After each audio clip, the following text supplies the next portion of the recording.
भारत में जब भी कोई बच्चा आसमान की तरफ देखता है तो उसके सपनों में तारे, चांद और ग्रह होते हैं। लेकिन उन सपनों को सच करने के लिए जरूरत होती है हिम्मत, संघर्ष और कभी न हार मानने वाली सोच की। यही कहानी है डॉन एस सोमनाथ की, जो एक साधारण परिवार से निकलकर आज ISRO भारतीय अंतरिक्ष अनुसंधान संगठन के प्रमुख बने और जिन्होंने भारत को चांद तक पहुंचा दिया।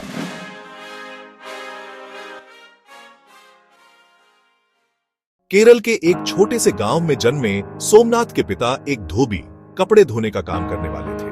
परिवार आर्थिक रूप से बहुत साधारण था। अक्सर घर चलाने में दिक्कत आती थी, लेकिन पिता ने हमेशा कहा, बेटा, मेहनत करने वाले के लिए आसमान भी छोटा है। सोमनाथ स्कूल में एक औसत छात्र थे। उनके पास न तो किताबों की भरमार थी, न कोई कोचिंग क्लासेस, लेकिन एक चीज उनके अंदर अलग थी, आसमान को छूने की जिद। वह अक्सर रात को आसमान देखकर सोचा करते, क्या मैं इन तारों तक पहुंच पाऊंगा?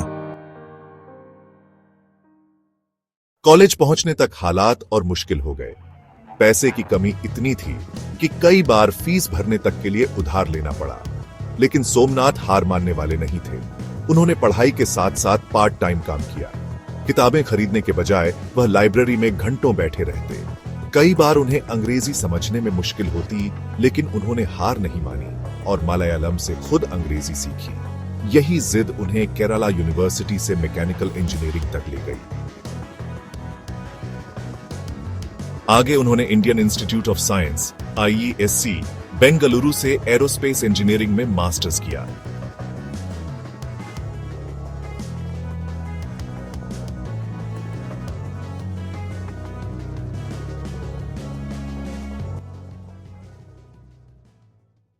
पढ़ाई पूरी करने के बाद सोमनाथ ने ISRO में साइंटिस्ट के रूप में एंट्री ली।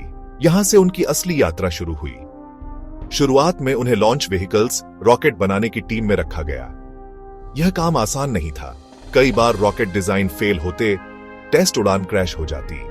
लेकिन सोमनाथ का कहना था, फेलियर एक साइंटिस्ट का टीचर है। अगर रॉकेट गिरेगा नहीं तो अगली उड़ान सुधरेगी कैसे? धीरे धीरे उनकी मेहनत और लीडरशिप क्वालिटीज सबको दिखने लगी।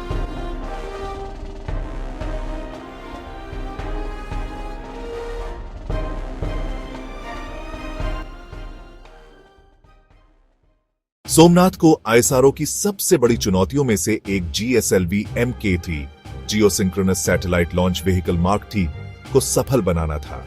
यह वही रॉकेट है जिसे बाद में बाहुबली रॉकेट कहा गया और जिसने चांद्रयान 2 और चांद्रयान 3 मिशन को अंतरिक्ष में पहुंचाया। PSLV से उन्होंने छोटी सैटेलाइट्स लॉन्च करने में भारत को सेल्फ रिलायंट बनाया। GSLV Mk3 से भारत को हैवी सैटेलाइट्स लॉन्च करने की ताकत मिली। उनका विजन साफ था, भारत को अंतरिक्ष तकनीक में किसी से पीछे नहीं रहना चाहिए। –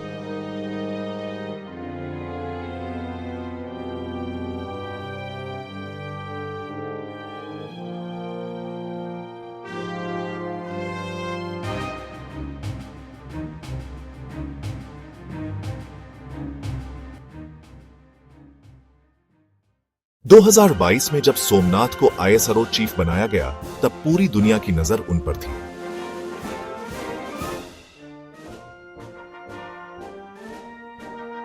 और फिर आया वह ऐतिहासिक पल, 23 अगस्त 2023।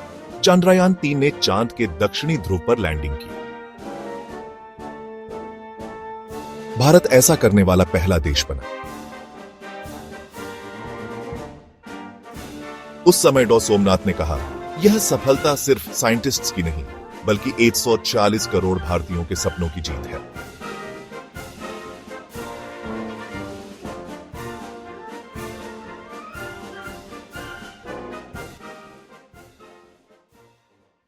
डॉ सोमनाथ की कहानी हमें यह सिखाती है, पृष्ठभूमि मायने नहीं रखती। चाहे आप किसी धोबी के बेटे हों या किसान के, बड़े सपने देखने का हक सबको है।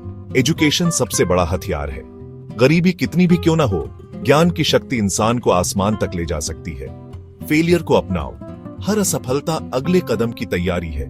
विजनरी सोच रखो।